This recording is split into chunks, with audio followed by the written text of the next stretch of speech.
Olá, essa é mais uma edição do Diálogos com o Ministério Público de Pernambuco, o programa de entrevistas do MPPE. Você, de antemão, já convido para acessar o canal youtube.com/TV MPPE e acompanhar na íntegra também esta entrevista que você pode assistir a hora que quiser. Deixe seu joinha e siga a instituição, claro, nas redes sociais. Esta edição, nós vamos falar um pouco sobre o desenrolar da atividade ministerial no município de Poção, aqui em Pernambuco. Para isso, nós convidamos a promotora de justiça local, Temis Costa, que vai falar um pouquinho sobre os desdobramentos da atividade ministerial naquele município. Doutora Temis, seja muito bem-vinda ao Diálogos com o MPPE, mas antes de começar, doutor, vou pedir licença para a gente exibir rapidamente um recado na nossa TV institucional, a TV MPPE, para o pessoal que porventura ainda não conheça, venha conhecer. Proporcionar uma comunicação pública autêntica, responsável e de qualidade. Levar quem nos assiste o compromisso com a cidadania, mostrar que desde o início, quando éramos MPPE em Foco, sempre estivemos motivados a fazer com que tudo que fosse notícia no Ministério Público de Pernambuco chegasse até você, cidadão pernambucano. No meio da nossa trajetória, mudamos de nome, mas nunca de objetivo. O que é de interesse público é notícia no MPPE. Essa passou a ser a identidade da nova TV MPPE. Transformamos nossos quadros, transformamos nossa maneira de produzir conteúdo e expandimos ainda mais nossos canais de interatividade com a sociedade. Estamos no YouTube, no Facebook e no Instagram, sempre juntos de você, seja para dar destaque, deverá receber adolescentes, informar notícias rápidas, com atuação na defesa da infância e juventude, ou até mesmo para termos espaço para diálogos. A gente pretende continuar esse trabalho de aproximação. Além disso, também proporcionamos reflexões através de fatos especiais, seja na defesa de direitos humanos, dos direitos da população LGBT, da luta contra o racismo, do combate à violência doméstica e familiar contra as mulheres, da defesa dos direitos do consumidor e da cidadania com vez e voz, a favor da acessibilidade, da busca pela pacificação entre pessoas da própria comunidade e sem esquecer de campanhas para que todos possam estar atentos a questões que podem mudar nosso jeito de pensar o mundo. A cada conclusão de um ciclo, sempre nos cabe fazer uma retrospectiva do que passou.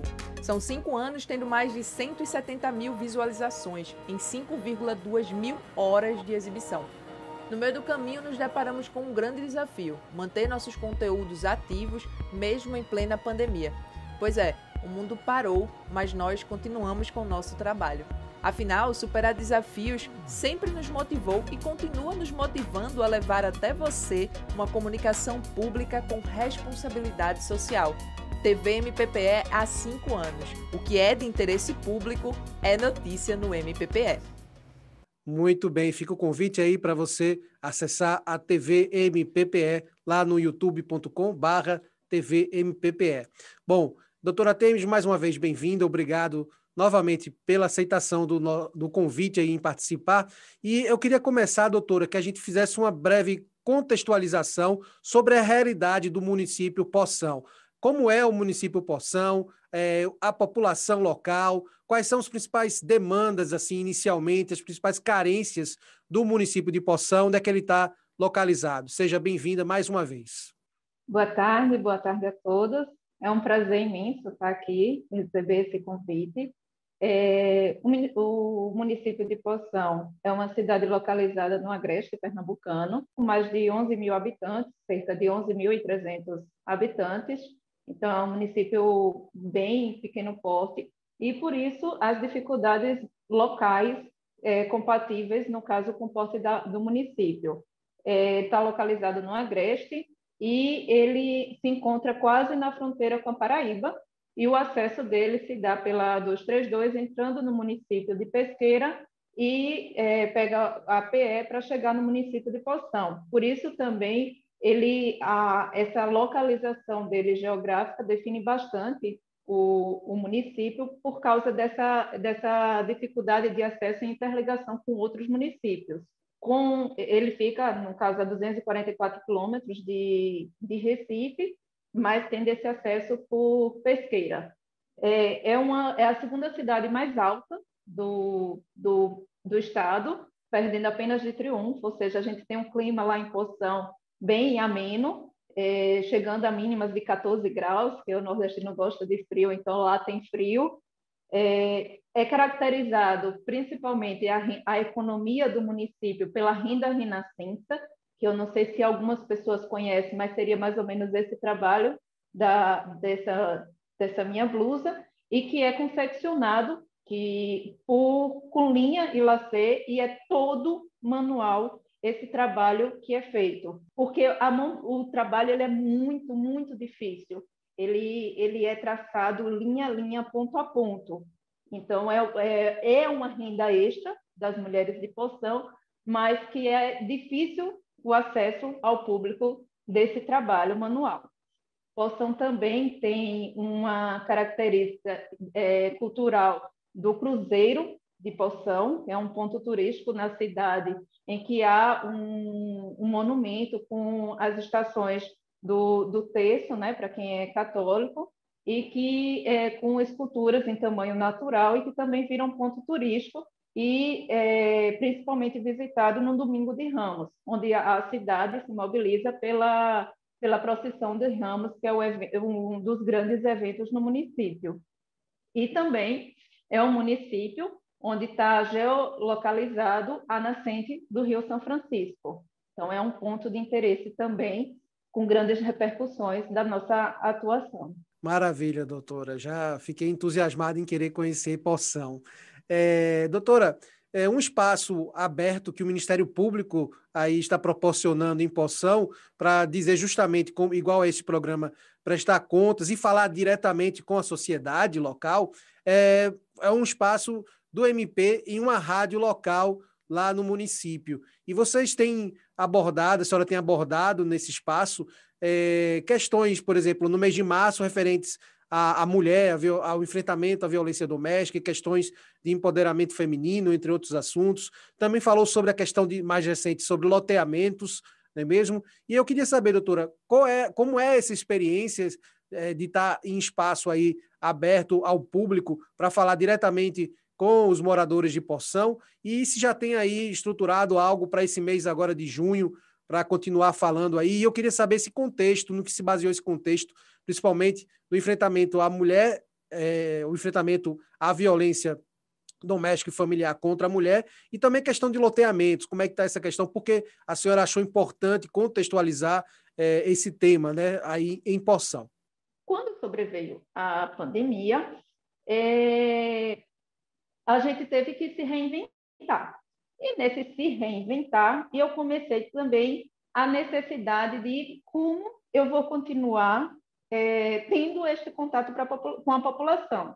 Por um acaso, teve uma pessoa da rádio que me chamou para um programa, assim, muito timidamente, inclusive, e essa pessoa me chamou para o programa, eu fiz, não, eu vou.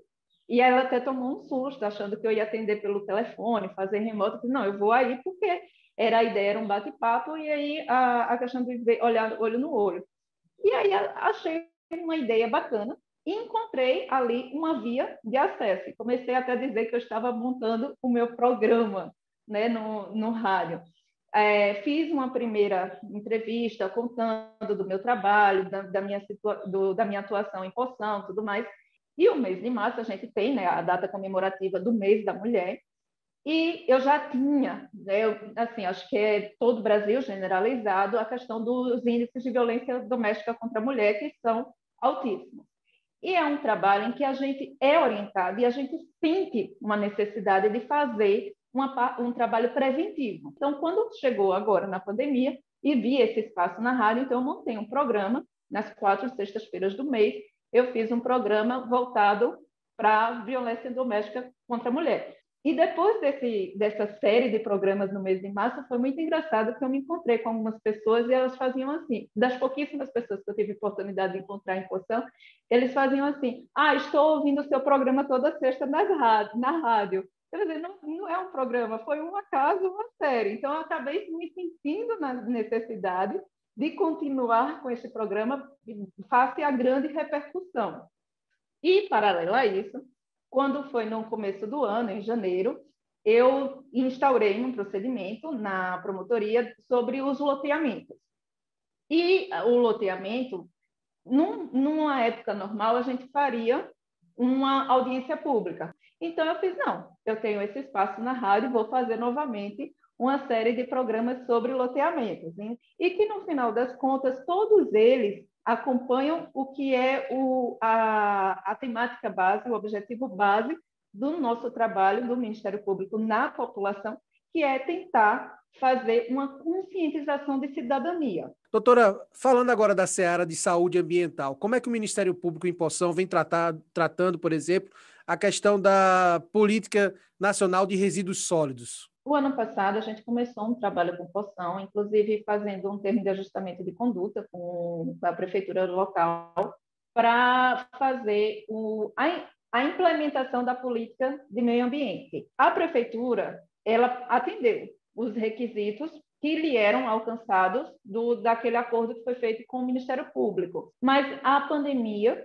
atrapalha muito. E não só a pandemia, mas também a questão da cidadania, da conscientização da cidadania. É um procedimento que não acaba hoje, amanhã. É um procedimento que está acompanhando e que a gente vai se reinventando para poder trazer de volta à população essa necessidade. Sobre o tema infância e juventude, eu vi também que foi um dos temas também abordados na rádio, no seu espaço. Eu queria justamente que a senhora falasse como é que vem sendo desenvolvido, que a senhora falou que tem que ter um cuidado, né? Tem as fases da infância, tem a primeira infância, 0 a 6 anos, tem a questão da infância até dos 6 até os 12 anos, ali quase uma pré-adolescência, né? E tem a questão da adolescência também, e tem a juventude, né? Quando a pessoa passa a ser considerado jovem, né? Eu queria saber como é que tem sido desenvolvido, tratada a temática em relação a essa questão, e também um órgão de grande importância de trabalho em rede com o Ministério Público, que a senhora também falou, é o Conselho Tutelar. Então, eu queria também que a senhora respondesse como é que está estruturado atualmente o Conselho Tutelar e as principais demandas e dificuldades enfrentadas aí pelos conselheiros tutelares nesse trabalho em rede junto ao Ministério Público. O Conselho Tutelar de Poção está bem estruturado, eles têm uma renda mensal acima de um salário mínimo, eles passaram por um curso de formação no processo de escolha. O Conselho Municipal, inclusive, sentiu uma necessidade de aplicação de uma prova prática, de fazer uma formação antes da candidatura, né, dos conselheiros, para fazer uma qualificação, uma profissionalização do Conselho Tutelar. A gente ainda tem uma realidade nacional de que, né, eles são eleitos, eles precisam dessa representatividade, mas eles não têm uma formação mínima. Então, a gente tentou fazer esse filtro em Poção, dentro dos limites legais, para fazer essa qualificação. Então, a gente tem essa necessidade, inclusive, em Poção, a questão dos conselheiros tutelares são muito marcados por causa da chacina, que foi um fato ocorrido no município há 7 anos, e onde houve a morte de 3 conselheiros tutelares no município. A gente ainda tem muita dificuldade com a necessidade de orientação, até porque a infância ela não trabalha sozinha, né? O conselheiro tutelar ele está numa ponta, mas ele trabalha com CREAS, com assistência social, com psicólogo, com psiquiatra, com o Ministério Público, com, às vezes, né, uma necessidade da polícia militar, da polícia civil e com o judiciário. E, principalmente, com as famílias e a sociedade. Ainda houve uma resistência. Hoje, as pessoas procuram ser conselheiros em Poção, mas logo depois dos fatos, houve até um medo, né, de se candidatarem, de ocuparem aquele cargo, mas hoje isso foi superado. A rede toda de apoio é atuante no município, é existente no município com profissionais qualificados, mas ainda há uma certa dificuldade, porque, como eu falo, a criança e a adolescente, ele não está sozinho. A gente só trabalha com a criança e adolescente dentro de uma família. E a gente tem uma realidade que é nacional, que é do alcoolismo, das drogas, da gravidez precoce, da evasão escolar. Então, são uma série de políticas municipais que precisam ser trabalhadas para a efetividade de proteção da infância e juventude. Agora, no período da pandemia, a gente continua com os mesmos problemas, a dificuldade de cobrança, né, no caso da educação, mas surgiu uma mudança de demanda de muitos casos de abuso contra crianças e adolescentes. São casos, geralmente, eles estão dentro da comunidade, geralmente dentro de casa. Então, eu tenho recebido denúncias desses casos esse ano de 2021, de forma muito crescente. E me lamenta muito que exatamente essa pandemia, né, as pessoas dentro de casa, e a gente não sabe identificar se há o aumento de denúncia ou realmente há esse aumento de casos. Doutora, falando um pouco de segurança pública e assistência social agora, eu queria saber como é que anda aí a questão da segurança pública no município, questão da criminalidade mesmo, se aumentou ou se estagnou ou se diminuiu durante o processo de pandemia. Com relação aos índices de criminalidade de extorsão, isso também foi um dos temas que me motivaram a fazer o programa do rádio, foi porque quando eu montei a temática da violência doméstica contra a mulher, eu fui procurar os índices oficiais de extorsão. E as pessoas faziam, mas aumentou muito a criminalidade, aqui está uma coisa séria, e a população me procura nesse sentido. Quando eu procuro os índices oficiais, Poção tem índices de criminalidade maravilhosos. É um dos poucos municípios que não houve um aumento de violência, estatisticamente, um aumento de violência doméstica e de violências como um todo num município. Então, eu trouxe os dados do Pacto pela Vida, que são os índices oficiais que a gente tem até para a elaboração de políticas públicas, né, de segurança pública, e que no Pacto pela Vida, Poção estava uma cidade com índices de criminalidade maravilhosos. Em outro lado, a população informando, né, a criminalidade está aumentando, a drogadição está muito alta, e a violência doméstica está aumentando, os abusos sexuais estão aumentando, né?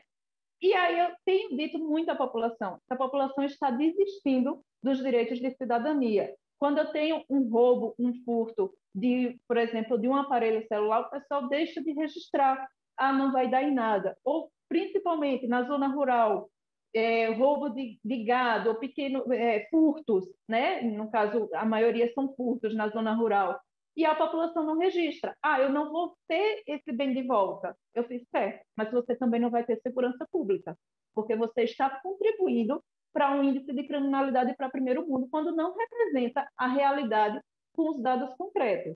Então, por isso também a minha necessidade de trazer à população uma expectativa, uma visão de cidadania, do contexto de que eu vou perder uma tarde, digamos assim, eu vou ter que ir numa delegacia, eu vou ter que prestar um depoimento, eu vou servir como testemunha, mas talvez aquilo não me traga o bem, talvez haja uma dificuldade de localização daquele criminoso, mas pelo menos eles entram na estatística para planejamento de políticas públicas. Doutora, falando no eixo de educação, esse retorno gradual das aulas, a senhora inclusive participou aí do Busca Ativa da Unicef junto ao CAOP Cidadania. Eu queria saber que impressões a senhora teve desse encontro realizado pelo CAOP Cidadania com representantes da Unicef e como é que está essa questão de retorno gradual aí às aulas da rede municipal e também particular, os cuidados que estão sendo tomados pelas instituições de ensino para o retorno gradual presencial desses alunos? A vacinação em Poção tem sido bem organizada. Como eu falei, por ser um município pequeno, é muito mais fácil conseguir o acesso. E ainda conversei com a diretora escolar no município e ela me falou que os jovens têm acesso à internet. Aí ela me comentou, doutora, cerca de 50% tem rede social. Eles têm pelo menos um celular com algum dispositivo de internet com rede social. Só que isso não significa que eles têm acesso a um computador. Ele não significa que eles têm acesso, de fato, a uma internet de qualidade em casa. Então, o ensino à distância, Brasil, a gente sabe da realidade de que vai contribuir, infelizmente, para aumentar a desigualdade social, mas a gente vai se adaptando. Então, a vantagem de um município pequeno é que a gente conhece as pessoas pelo nome. Então, as escolas têm passado aquelas atividades, né, que os alunos vêm pegar e, com a periodicidade, acompanhar, né, devolver aquelas atividades feitas, e os diretores ainda têm essa sensibilidade de acompanhar essas famílias. Mas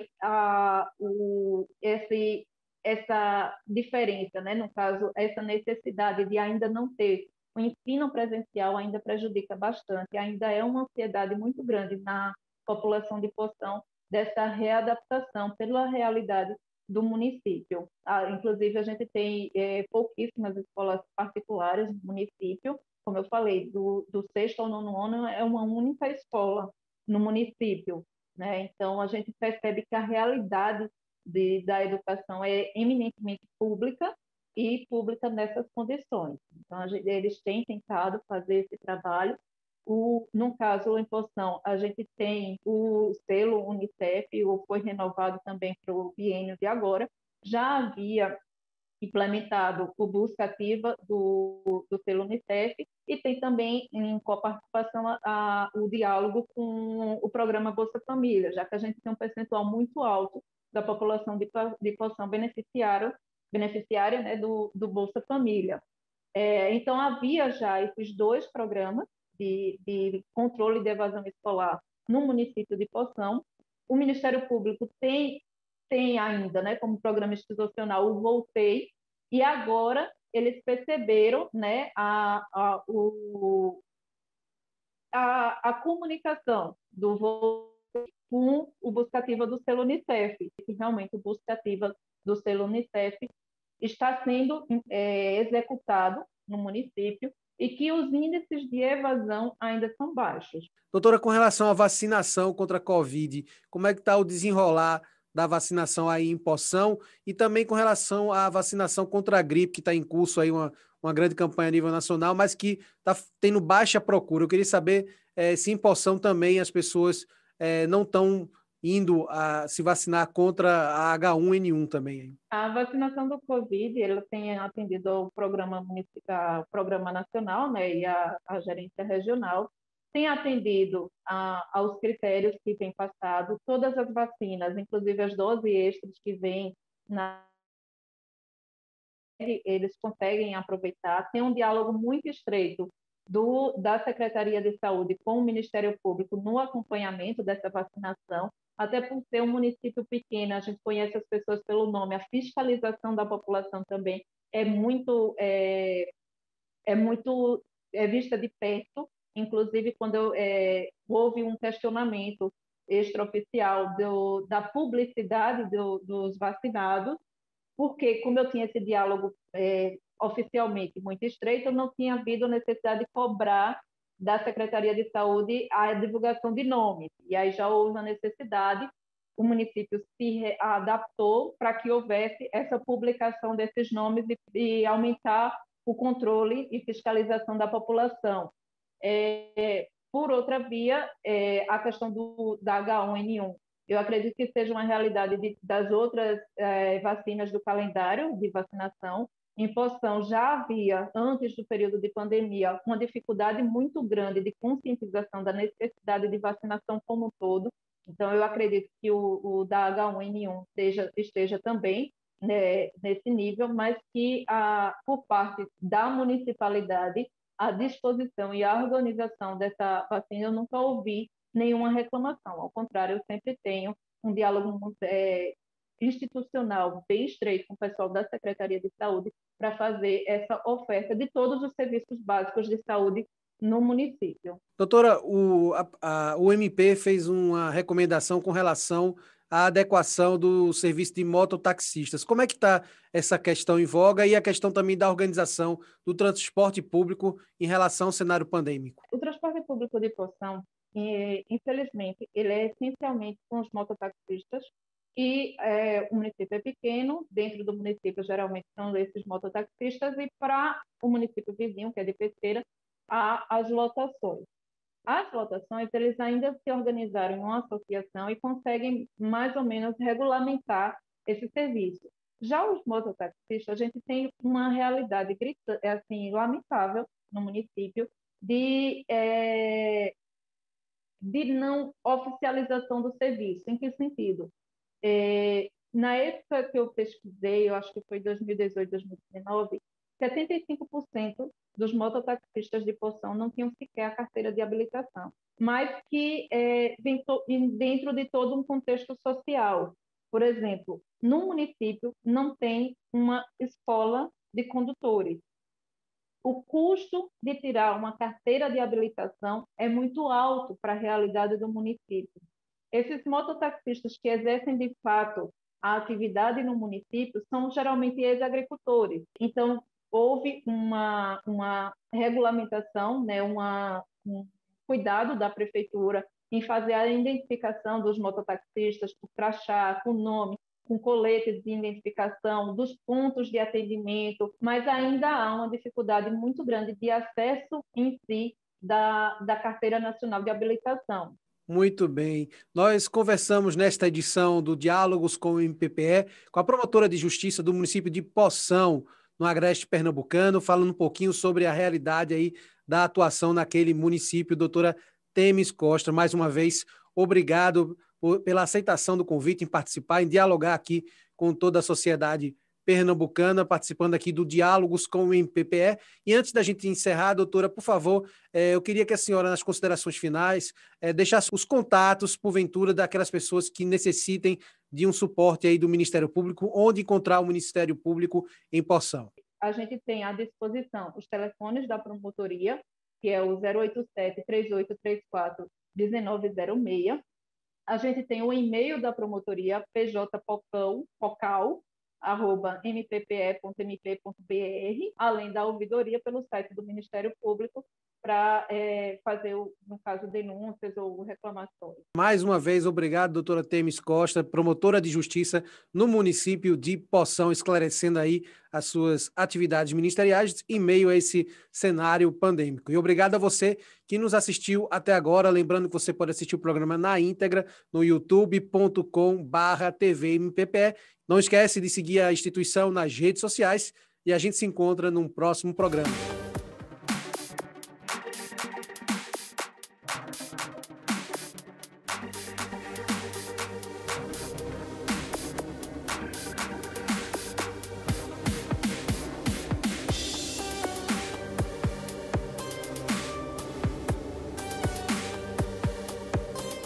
Ministério Público de Pernambuco, conectado com a inclusão.